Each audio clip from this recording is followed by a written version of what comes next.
Hello, and welcome to the Data Engineering Podcast, the show about modern data management. Truly leveraging and benefiting from streaming data is hard.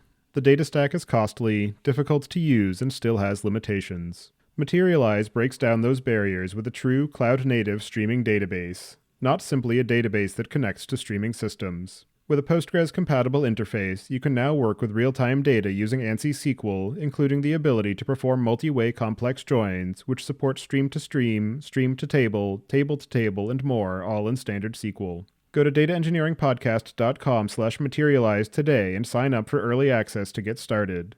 If you like what you see and want to help make it better, they're hiring. Your host is Tobias Macey, and today I'm interviewing Aneesh Karve about how Quilt Data helps you bring order to your chaotic data in S3 with transactional versioning and data discovery built in. So, Aneesh, can you start by introducing yourself? Sure. I'm the CTO at Quilt Data. My co-founder and I met at graduate school in UW-Madison, and that school is really well known for high-performance database systems. And we kind of got together around this frustration around the simultaneous power and inaccessibility of those databases. And we had this crazy idea that what if you could put all the world's data in one logical database? And that kind of started the journey for Quilt. Before computer science, I did chemistry and math. And so I'm really interested in structured ways, as in mathematically structured ways for people to think about data. But at the same time, how do you make it so that people who don't want to write code or who don't have the ability to write code can participate in this data management process? Because data is very much a team sport. And so you, as much of a mathematical background as you have, you need to think about the humans that are in that equation. And do you remember how you first got started working in data? Yeah, so I think there was an alumni event. I was living in Mountain View at the time, right around the corner from Google, and Kevin and I were just standing in my kitchen and talking about what the change was that we wanted to see in the world.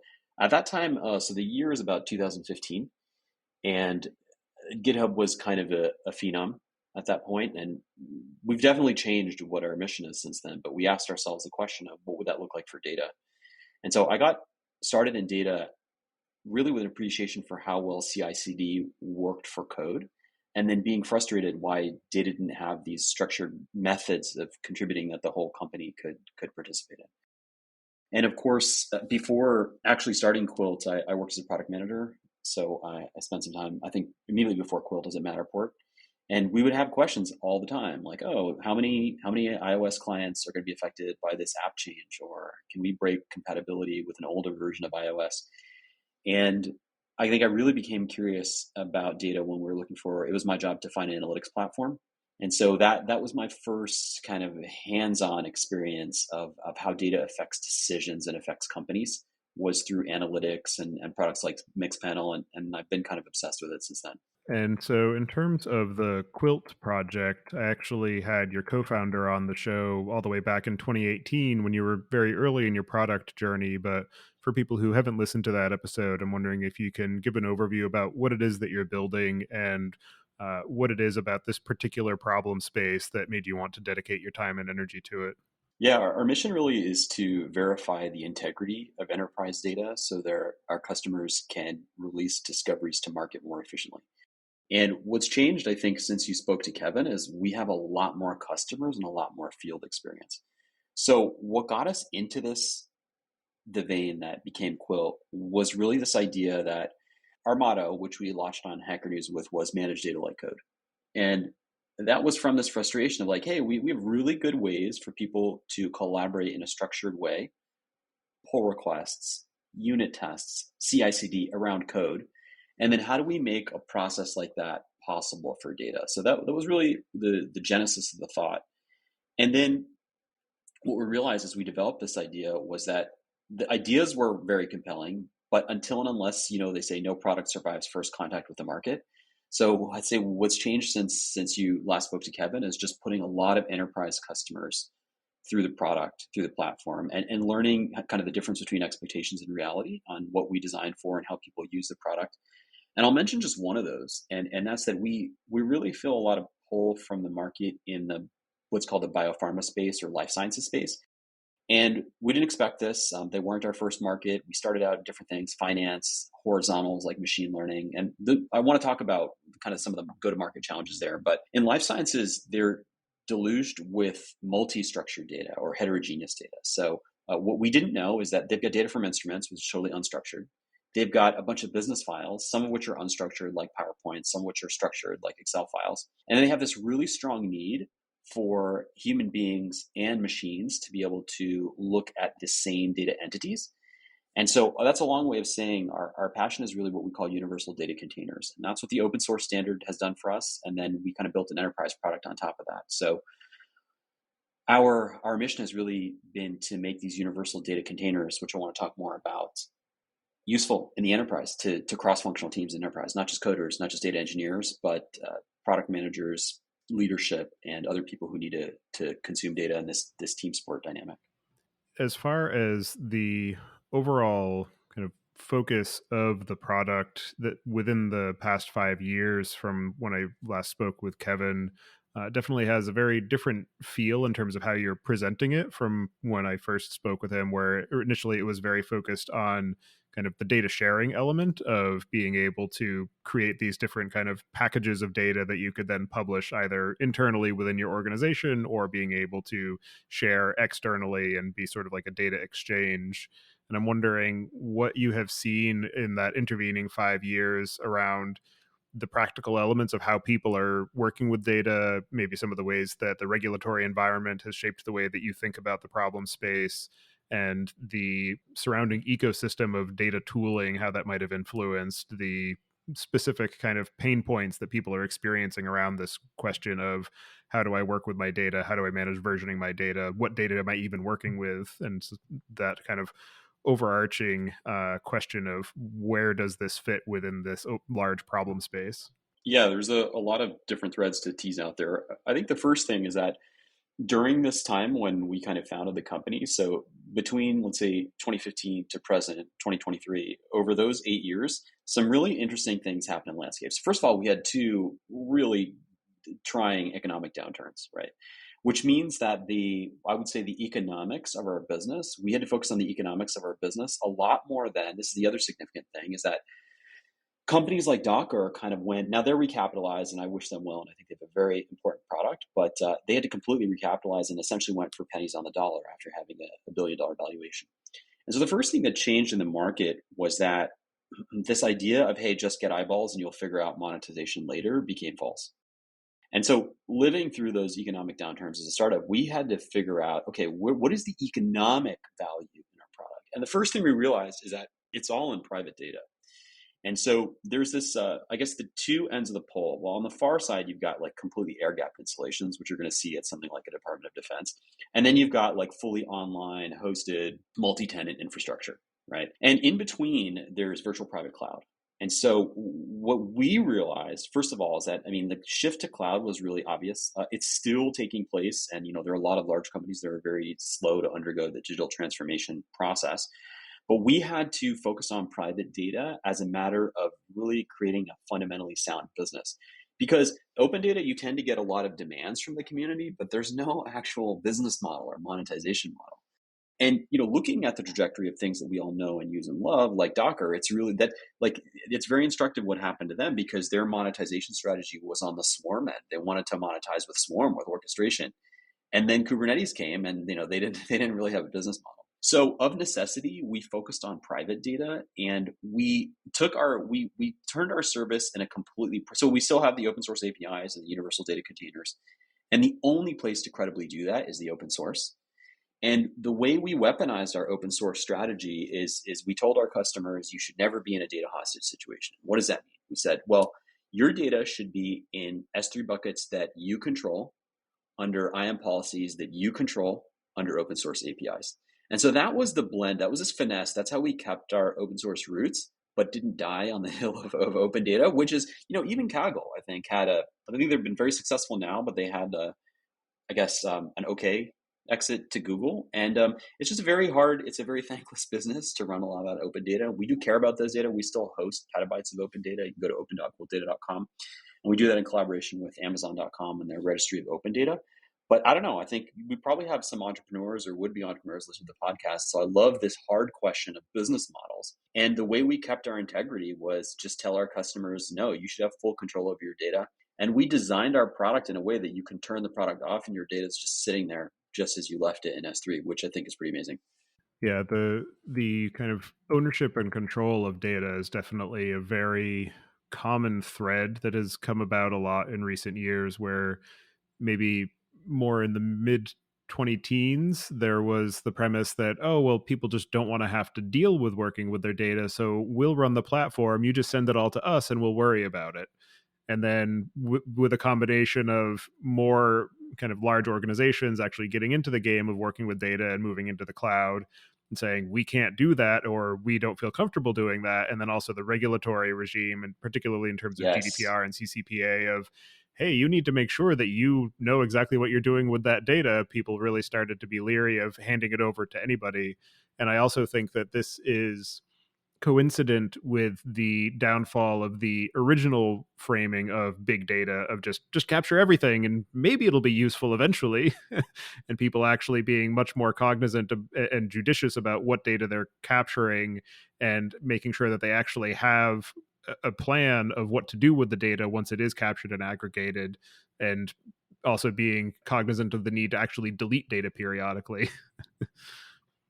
I love that you mentioned that. It was just on Hacker News the other day. One of the former GCP engineers posted this article on how the actual, it's like big data has nothing to do with the size of data. And then, there's your typical V's: velocity, volume, variety, veracity.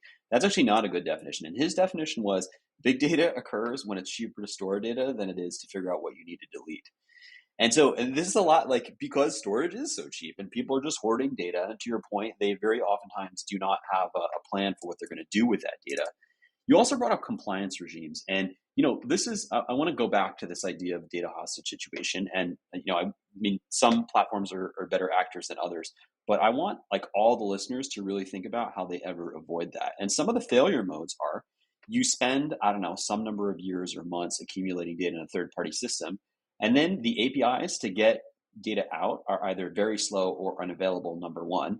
And number two, that data is not adjacent to your own compute. And like, one of the key benefits of the cloud is, if you, at least in AWS, if you do things same data center, you don't pay anything for data egress. And this is just a huge efficiency savings. And so one of the things that killed us is that there are all these third party systems, things like Box and Dropbox, where people are piling up data.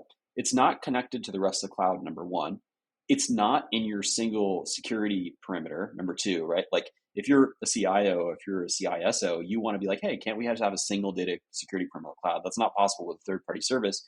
And then the third piece on the compliance side, and I think this really touches on some of the pull we're seeing from the market in what I'm calling biopharma, is when you have clinical data, it needs to stay in a specific country oftentimes. You don't even have the authority to egress that data.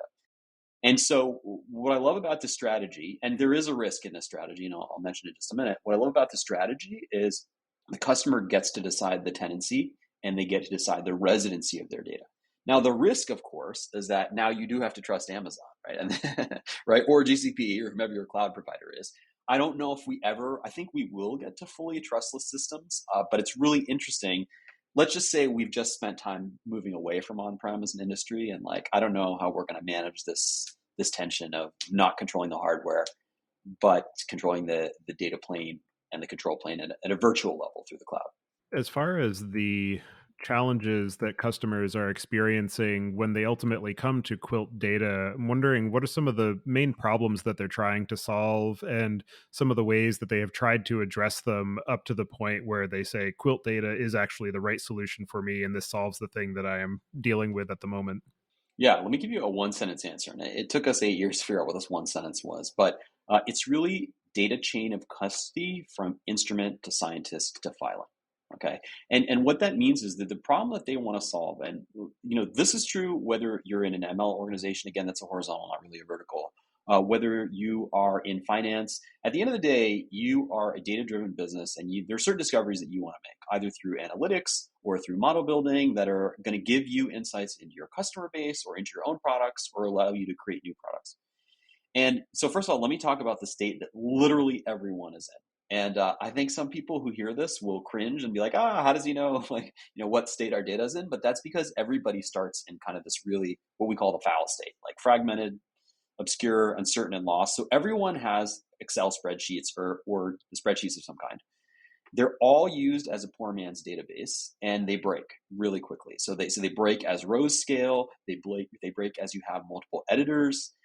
There are any number of things that spreadsheets don't do well, but they are a lingua franca for people who can program and people who can't. So they're always the first go-to. They just break very quickly. The second thing is everybody has data silos. Like, okay, something's in Ignite, something's in Box, something's in Dropbox, something's in email, something's in Smartsheet. And by the way, our scientific teams or our computational teams are using whatever S3 and let's say Postgres. So everybody kind of starts in that state, and then they really need a crawl, walk, run approach to kind of slowly knit together data from those different silos. And that's kind of been where our company name came from and what our approach has been. So yeah, it's the themes are age old, and there's a saying that whenever someone uses Microsoft Excel, it's a business opportunity, and I think that's still true. Yeah, that's definitely absolutely true. It's interesting too to see the people who are trying to kind of reimagine that the use cases for Excel in a more kind of data native environment while still being able to maintain some of the ease of use aspects of it. Oh, two interesting things there. So we found a great open source project that we use as part of our open source Quilt catalog. So, at a very high level, we have the immutable dataset APIs in Python for moving immutable datasets to and from S3, but also the S3 catalog. And that itself is open source, and it's strong because the open source libraries that we incorporate. And Morgan Stanley did a piece called, I believe it was Morgan Stanley, a FinOS perspective. And what this does is it lets you parse tabular data in the browser, and you can do self-service or self-exploration, which is like a big theme in data mesh, which is this category that we're working with AWS to help define, is self-service, right? So the benefit of decentralization is everyone can create data in their own way. The challenge of decentralization is everyone can create data in their own way. Is like, how do you mesh that all together? And so just speaking to spreadsheets, one of the simple things that we can do is land them in S3, right? And if we could give S3 an interface a little bit more like Box, a lot more people would stay in cloud, which has all of these advantages of like, oh, we can do in data center transfers. Like data science can write a pipeline over things that used to be in Box. And so that's kind of the journey we're on. And I think it's where we're really challenged is there's so much opportunity. And just as a small team, like how do we prioritize, which features we actually need to incorporate first? Because those are huge companies, right, that we're talking about disrupting. As far as the overall ecosystem of solutions for being able to work with these kind of amorphous data sets in the cloud, there are a number of different approaches to it. There are, from the versioning aspect, there are projects such as LakeFS and Pachyderm. From the just kind of unstructured data aspect, there are tools like Unstruct and any number of other just kind of ad hoc solutions for being able to process bulk data. And I'm wondering what you see as kind of the Venn diagram of the different problem spaces that you are addressing and what you see as kind of your strengths and weaknesses within the different components of that diagram. Yeah, this is a super interesting question. I think so. The first, the kind of trend that we see industry wide is separation of compute and storage. So one of the decisions we made as Quilt, and this would be a differentiator, we're pretty friendly with the founders from Pachyderm. They just got acquired, by the way. They went to HP. They came out of Y Combinator as well, just like Quilt. And to me, those products are kind of logical duals, and I want to explain that. So the separation of compute and storage, we made a decision as a company that we were going to focus on storage and be 100% compute agnostic. So people use Quilt with Databricks. People use Quilt with Snowflake. You can use Quilt with systems like Pachyderm. Pachyderm is primarily focused on compute, and they really wanted to be, I guess, Spark for Kubernetes. Kind of one way to think about that is like, how do you write all your pipelines? I think they have a great system. I'm super impressed by their execution in the open source, and they had to eat a lot of snakes, a lot of technical snakes. Like making Kubernetes work and making it easy for people to bring up pods is a totally non-trivial task. So I think the first differentiator is that we are 100% focused on the storage layer, and you can run Quilt like you don't need any compute at all for Quilt packages to be at rest in S3. You asked this kind of interesting question about what is our approach to multi-structured data, and so this is something that I'm really proud of. It's a very simple innovation, and we did it in the open source, and it's something we call the eternal schema. And the idea is that, so a Quilt package is ultimately a table if you really x-ray it as a computer scientist. And that table only needs 3 columns to handle any type or structure of data: physical key, logical key, and metadata. And I just want to break those down. So physical key is where it resides in storage. That could be S3 colon //. It could be a database connection string, like you name it. Any type of URI, URL, that's a physical key. Actually parsing and reading the data from that physical key is a separate question. Logical key is how the user thinks about the data. So let me give you an example. Let's say you have a file in S3, a Parquet file, and you want it to be in 5 or 6 or 50 or 100 analytical data sets. You don't want to copy that file over and over again. So the logical key is what allows you to nest physical data anywhere you want in the virtualized structure of the package. And then metadata is a string. Okay. And this gets into schema on read magic and all that. So the first key thing is that now here's what we just did. What we just did is we created a schema that will always be true whether you have semi-structured, unstructured, or structured data. So as long as you're dealing with something that is URI linkable, which includes all types of files, you can put anything you want in these universal data containers. So that's our contribution, is that these containers should be totally structure agnostic, and we literally don't care. So we have customers that will put like a PDF, a JSON fragment, an Excel file, and 10,000 cell images in the same container.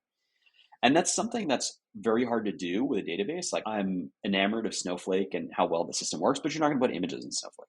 And so anyway, hopefully that's an answer to your question of dealing with multiple forms of structure and where we sit in the space. Our focus is universal data containers.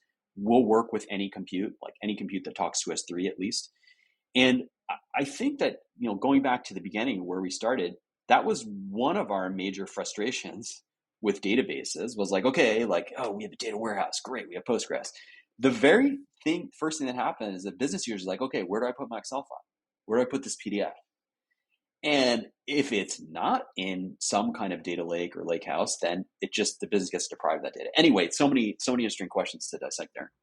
And so in terms of the implementation of Quilt itself, I'm wondering if you can talk through some of the technical aspects of how you've architected it, some of the design challenges and engineering challenges that you've had to address in the process of getting to where you are. Yeah. So there's kind of 2 major languages we use for the open source. Well, 3 really. So there's Python and JavaScript is how the front end is done in JavaScript. Python is how we implemented the Quilt client. We're generally very happy with that. I think we made some suboptimal decisions that we'll fix in the coming year as we think about universal data containers. One of them was just using JSON-L as a file format. And so one of the challenges we ran into is that when our customers, so these universal data containers or Quilt packages I've been talking about are backed by manifests, and the manifests are just tables with this eternal schema. And as you know, JSON-L files are not splittable in systems like Athena. They're also really huge. And this is one of the things we got bitten by. Deserialization libraries aren't always efficient deserialization libraries for JSON and Python. So your memory footprint bloats, you spend time parsing and destructuring. So I think the first issue that we ran into was JSON-L is something we're looking to replace. It's really interesting because there's a bunch of row-based file formats. There's Abro and Orc. We kind of looked at these different systems, but from a performance perspective, last time I looked at Wes McKinney's blog, like Parquet is still really good and it's so widely used. So I think one of the surprises and limitations we ran into is going over a million keys for a package, having packages over a million keys. Parquet is one of those keys. I still think Python was a good decision. The engineers still look at me and wink Rust every once in a while. I don't know. I'm sure we'll get lots of comments. I don't know that the Rust packaging and distribution ecosystem is as mature. Like I just think about like we've got PyPI, we've got umpteen different wheels for different platforms. And then so Python and JavaScript on the front end, on the back end, we use CloudFormation. I'm being very transparent here because these are decisions that I'd make differently today. So when we chose CloudFormation, the year is like 2019, like right around there. And a few things. So first of all, I'm really happy we never write YAML code. And we used a nice Python library called Troposphere that gives us bindings to the YAML library. So we still are sane people who write Python. I pity anybody who has multiple engineers in a YAML file, trying to do a pull request around that. And then the declarative Python libraries just emit YAML at the end. So you build the tree, you have a bunch of routines, and it's clean. You get Python modules. I think that was a smart choice at the time. In retrospect, I would have picked something. I would have looked at Terraform and I would have looked at CDK. I'm seeing a lot of customers that are successful with CDK today. So I guess that's a very honest view on the technologies that we picked and what we might do differently today, and some of the things that we're planning to change moving forward. Another interesting aspect of what you're building and something that you touched on earlier is the question of data being a team sport, having lots of different people who need to be able to collaborate on the data, different ways that people want to be able to just produce data and make it available. And I'm curious how you have approached that challenge of being able to address the different personas or patterns of producing and consuming the data, and how to make that a at least a solvable experience, if not a pleasant one. Yeah, that's very deep existential question. So I want to zoom out for a second, and so this all comes back to I think what data mesh is going to be for the industry. In AWS, Amazon Web Services, whom we work pretty closely with, has kind of three bullet points for data mesh architectures. One of them is connecting data lakes. And that's just, the reason we have a new data something every 5 years because, we exhausted or retired the data something before. So data meshes should connect data lakes, number one. Number two, and this is going to be the answer to your question, it should allow people to work in decentralized ways. We're going to talk about what that means. And then third, the data mesh should allow for self-service, right? So individuals, and what does that mean? When you need an analysis, if I'm a non-technical user or non-developer, I shouldn't have to go like file a ticket with IT, go to like, this is the worst. It's hell for the data engineers too. It's like, oh, send this guy an email. Like, can you run this job for me? That's a horrible, it creates lags, it creates loss in translation errors. So thinking about those three characteristics of data mesh. Okay, so the first thing is that the simple fact that people are creating data in distributed ways, what does that mean? That means some people are using APIs, some people are using GUIs. It means you're going to have every structure under the sun. So the first trick is to have an abstraction that lets you bring structured, semi-structured, and unstructured data together. And this is this idea of universal data containers. The next piece, and this is a really interesting part of our business that we learn more about every day, is that you have to, in the data discovery process, bring what we call the business users, people who don't write code, to the table. Okay. Because what happened with data lakes, data catalogs, and data warehouses is that they were designed by developers for developers. And the reason we have shadow IT is our fault. It's the fault of the technical people because we made things that were so hard to use. And I want to make sure we talk about this tension between security and usability. We made systems that were so hard to use that people just did something else. Right. And like, I know big, even government organizations with billions of dollars, and their employees pay $7 a month on their personal credit cards for Dropbox because all the systems are too hard to use.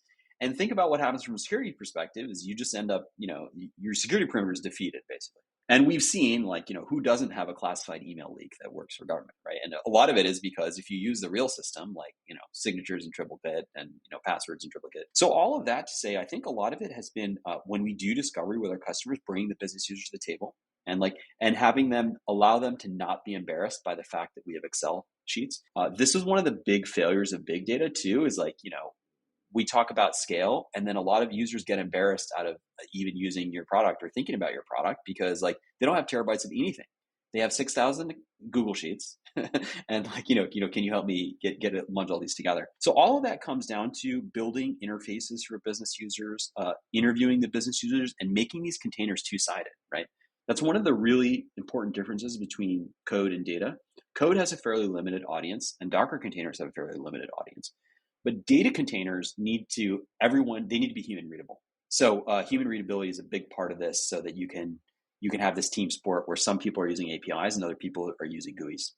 In terms of actually working with Quilt, can you talk through a typical workflow, both at the individual practitioner level and then how that translates to the broader team being able to interact with Quilt and how it gets integrated into the broader data ecosystem of an organization?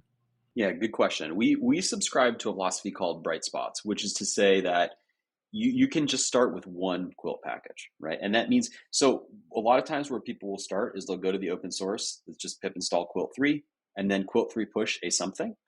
And then they can use Quilt 3 catalog to walk around the company and say, hey, I made a thing. And here's your PowerPoint presentation plus my Parquet file plus whatever other business data in a visual format.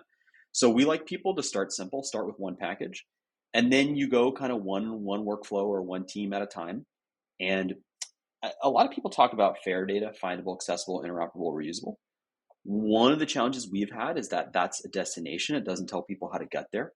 So we like to go one package at a time towards fair. Then you build an automation and like, okay, now our Airflow DAG is emitting these package things.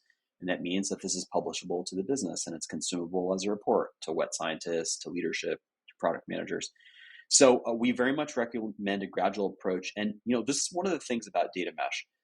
The data warehousing architectures required you to commit hard. Like it's a big 6-month interview. What's the Snowflake schema for the whole company?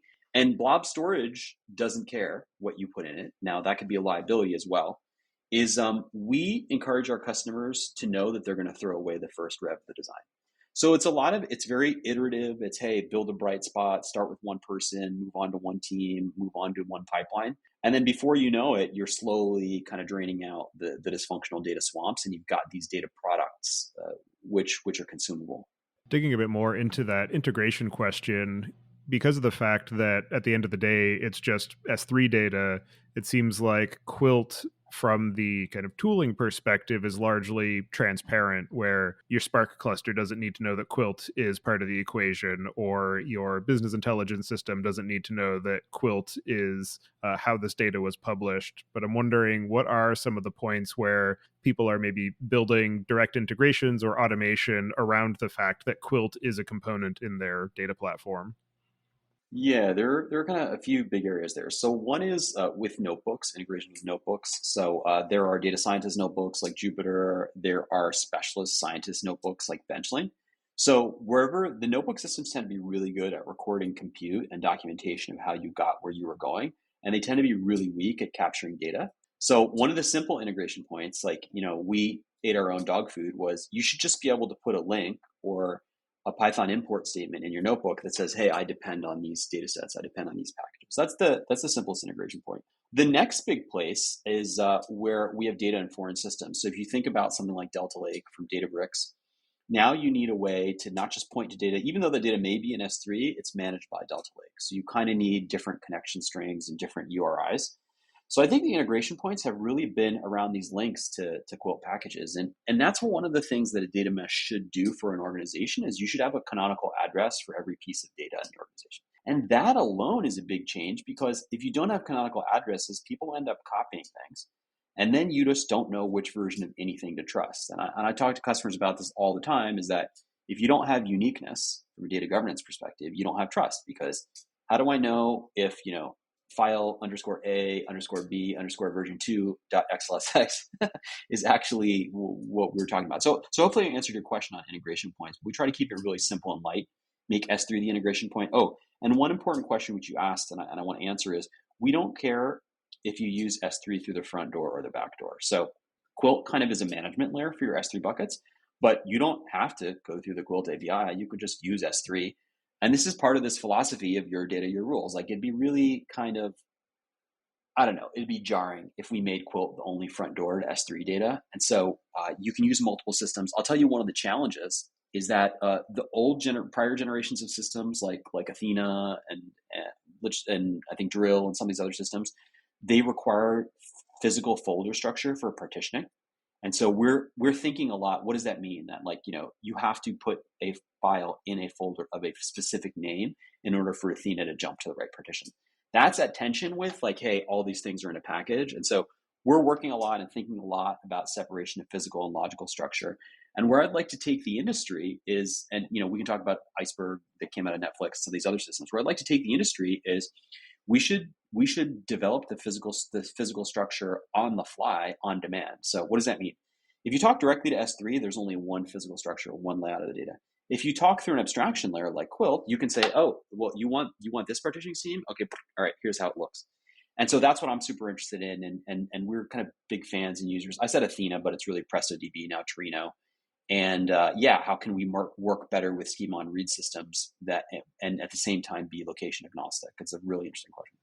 And that's also an interesting problem to explore, of allowing users to be able to layer Quilt on top of existing data without having Quilt necessarily be the authority on the data itself and being kind of the choke point for that data, because a lot of different systems that are working on some of the underlying data, you do have to route everything into and out of a particular location through that system. Obviously, the most notable case of that is your data warehouse, so your Snowflake or your BigQuery, because that's the thing that owns the data. But when you're talking about data in S3, and another example from the S3 case is LakeFS, where if you want to be able to get LakeFS to properly version your data and give you that transactional semantics, you have to use that as the interface. And so I'm wondering how you think about the tension of kind of allowing for S3 being the lowest common denominator, but also wanting to be able to provide a more advanced user experience on top of that data, and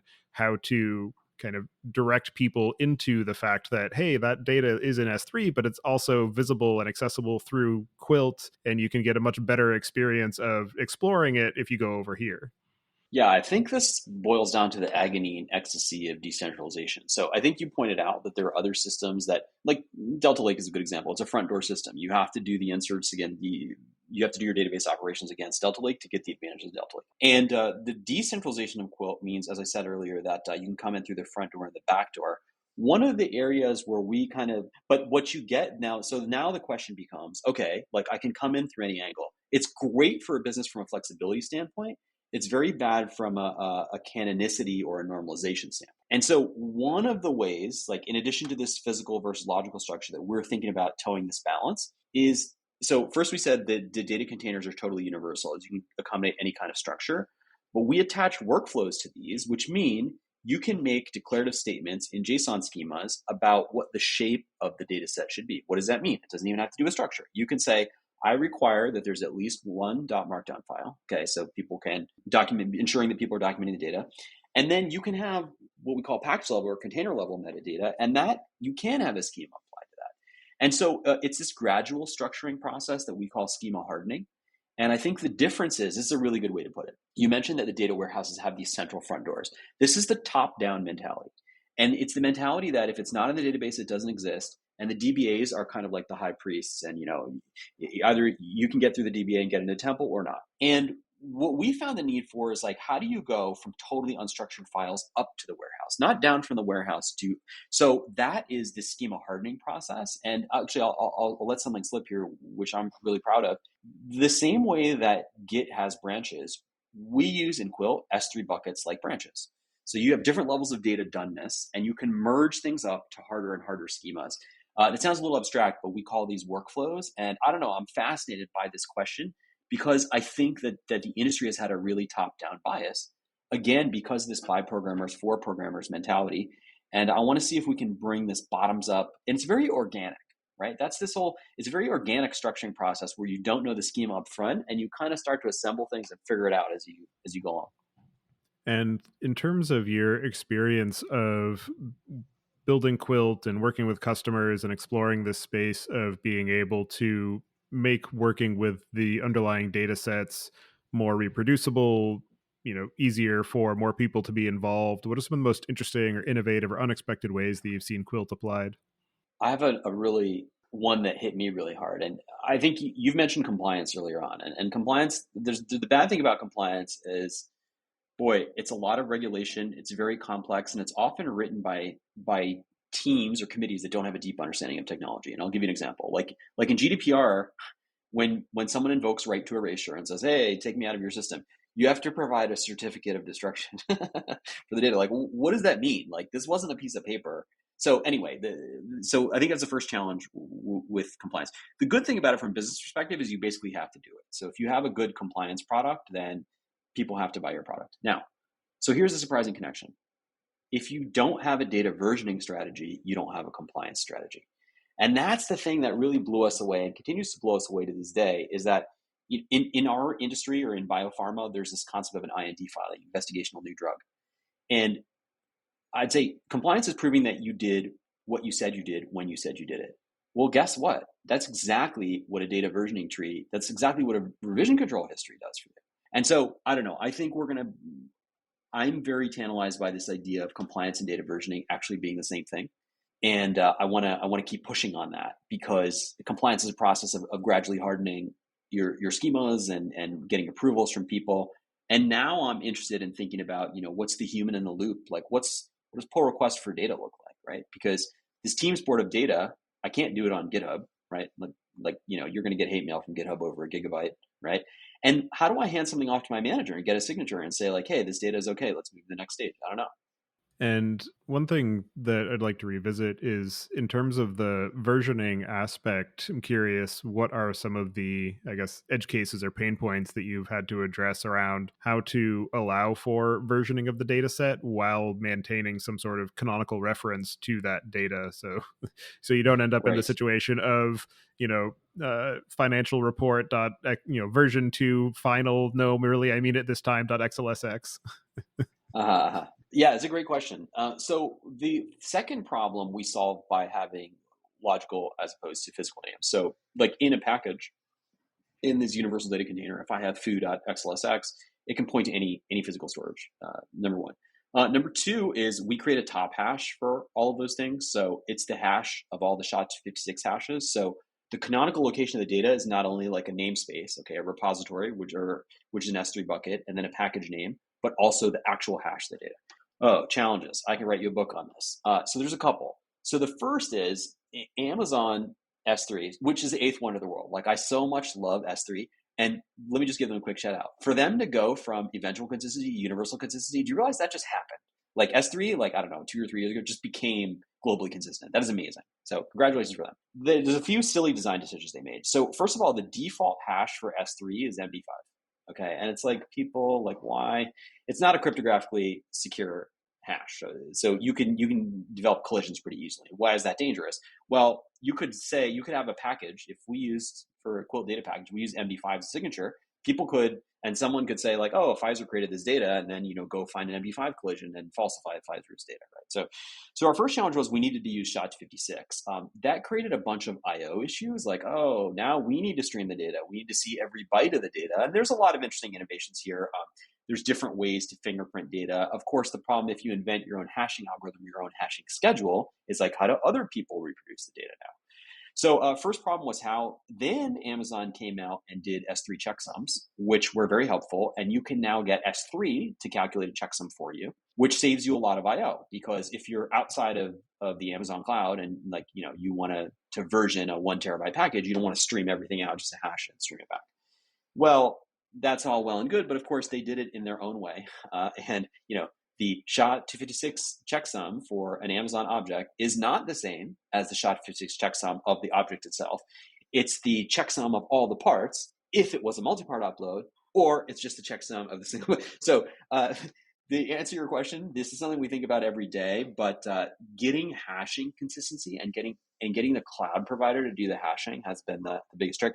And last funny story for you, when Amazon announced S3 checksums, they basically said, we did this because we have customers who have like huge armies of EC2 machines whose only job is to hash data, right? And if you could push that complexity down to the object layer, great. But then you also have to reverse engineer Amazon's hashing algorithm, so which isn't too bad. And maybe this is the same answer, but in your experience of building this platform and growing it to where it is now, what are some of the most interesting or unexpected or challenging lessons that you've learned in the process? I go back to, first of all, getting developers and non-developers to work together from this team sport aspect. Also, one of the biggest challenges was we started the company with managed data like code, and great, we're gonna make this GitHub for data like thing. That's not our company anymore. And there were a lot of dead bodies on that road. And so the biggest challenge for us has been understanding that just naively adopting code metaphors into data doesn't work. And there are a couple important reasons. So data is not executable. Data is much larger than code. Like we mentioned earlier, like go try and put a file of any size on GitHub and see what happens. See what happens to performance. LFS is scarcely much better. And then the audience is much different. And so I think our IP is really in understanding how you can have code like data management without doing the naive thing and just copying what code did, because that doesn't work. And one of the reasons is that like Git, as you know, under the hood has its own database, right? That's totally unacceptable for an enterprise data solution. Like if we told our customers like, hey, you can use our data versioning, you can have data chain of custody, but put your thing A in my system or B in my format, we can just go home. Because you can't move your data warehouse overnight. You don't want to, and nobody should ask you to. So anyway, these are kind of the interesting things, and that's why it's hard to even describe our category, frankly. And for people who are interested in being able to take advantage of this versioning and discoverability aspects and being able to bring more people into collaboration on some of these data assets in S3, what are the cases where Quilt is the wrong choice? Yeah, there are a few things that Quilt doesn't do. So when you need heavy compute, you should look at Databricks. You should look at Snowflake. So we do tell our customers, hey, break Athena first before you go out and buy Snowflake. That's just a crawl, walk, run, just an intelligent thing to do. So we don't do a lot of compute. There is an Elasticsearch cluster if you're an enterprise Quilt user, and we do make Quilt packages available so that they're Athena queryable. So any compute workloads, you're going to need to use something in tandem with Quilt. That's number one. Number two, I think there are very few of these use cases, but if all of your data is structured and you already have like a reporting and dashboarding system, there's no need to use Quilt, right? Because everything's going to stay. Again, this is a rare case, but if it's like all transactions, that's another case. So again, all structured data, no need to use Quilt. And transactional data, Quilt is not really for that. Use a database. And as you continue to iterate on Quilt and try to evolve alongside the broader ecosystem, what are some of the things you have planned for the near to medium term, or any particular projects or problem areas that you're excited to dig into?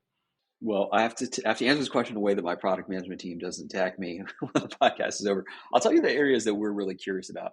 So one is this cross company collaboration. The biggest silo we see is the document store, right? So you've got object stores. Everybody knows what that is: S3, Google Blob Storage, Azure Blob Storage, and then you've got document stores: Box, Ignite, Dropbox. Why can't those be the same thing? I'm just gonna, that's one of our big themes. The second project I'm super excited about. I mentioned earlier that we're thinking about what the next manifest file format is for Quilt, like something like Parquet. So obviously scaling the solution, and I'm very excited about the Apache Iceberg project. I think it solves a lot of these problems and reproducibility. And I would very much like, as CTO, I would very much like to have a proper SQL queryable backend. Whether or not people interact with that way is separate to Quilt packages. And so I love the Iceberg. Now, Iceberg, I think, is more scalable than Trino or PrestoDB, but it has a problem. You have to copy the data into Iceberg, right? Partitions are much more flexible. So anyway, I'm super excited about how we can scale these universal data containers or Quilt packages to at least hundreds of millions, if not billions of objects. Billions is always hard, no matter what system you use, with underlying pieces like Iceberg, and continue this schema on read, right? Which isn't ideal from a performance standpoint, but is super ideal from a flexibility standpoint. So integrating the document stores and the object stores, scaling packages to billions of objects with things like Iceberg, and then continuing to work on this schema hardening up idea of, hey, like, I'm going to come to the party, my data team's going to come to the party with no structure. And how do we figure out the structure? So 6 months from now, when it's all hardened, we can load it into Snowflake or whatever we're going to do next with the data. And are there any other aspects of the Quilt project or the specific problems that you're trying to solve that we didn't discuss yet that you'd like to cover before we close out the show? Yeah, I would love to talk a little bit about open source and how closely we work with the community. So I personally think this idea of universal data container is sorely needed. And I guess that's a call to action. Is like, it's important to us to develop in the open source. And that really goes to the next level when contributors come in. So if you're Pythonista, or if you love React, come in and join us in the open source and help us this year to define the universal data container standard. That's where we'd love to have help from the community, and those standards don't work unless multiple people sign on. And from that data container standard perspective, I'm assuming that you have already spoken with him, but I'm curious how much kind of engagement or how much influence you've taken from the dataset project. I actually know very little about Dataset. I've seen Frictionless kind of before this. They were in the package manager arena. Google has, at least from a JSON LD perspective, their own concept about Dataset. But I'm going to look that up, the Dataset project. I'm curious. Yeah, so dataset, but spelled sort of like a portmanteau of data and cassette, is effectively how do Okay. you taking a SQL, read-only SQLite database, publishing it with your your code and analysis so that it is read-only and interactive in a web environment, but being able to publish these kind of small data sets so that people can interact with them. There's a number of projects. So this reminds me a little of DVC as well. I think our position in this is going to be, hey, what's the simplest possible kernel we could make inside of this? So we don't want to depend on a database. And so I think there's room for these standards to play together. And that's the beautiful thing about the universal schema is anybody can implement it, right? If you have these 3 columns, let's go. Like it's a package, it's a data set, whatever you want to call it. So yeah, it's interesting. And I think we should help each other because it's hard to have anything that's universal if there's 3 slightly different ways of doing it. Absolutely. All right. Well, for anybody who wants to get in touch with you and follow along with the work that you're doing, I'll have you add your preferred contact information to the show notes. And as the final question, I'd like to get your perspective on what you see as being the biggest gap in the tooling or technology that's available for data management today. I have to say it's around this bottoms-up data management. And so the biggest gap is the gap between whatever you have in terms of a lakehouse or a warehouse and the business user data, which is in Box or Dropbox. And with some luck, we're building exactly that bridge. And it's an evergreen problem because, I mean, this is just a question for the audience. I won't even answer it. How can your business function at an analytic level if 30% or 50% of the data is in a silo that's not connected to your cloud compute? I don't know. Absolutely. Well, thank you very much for taking the time today to join me and share the work that you and your team are doing at Quilt. It's definitely a very interesting project. It's great to see the work that you've been doing over the past few years. So I appreciate all of the time and energy that you've been putting into making this a more tractable problem. And I hope you enjoy the rest of your day. Okay, thanks for your time. I really enjoyed your questions, and I never get tired of geeking out about data engineering. So here we go.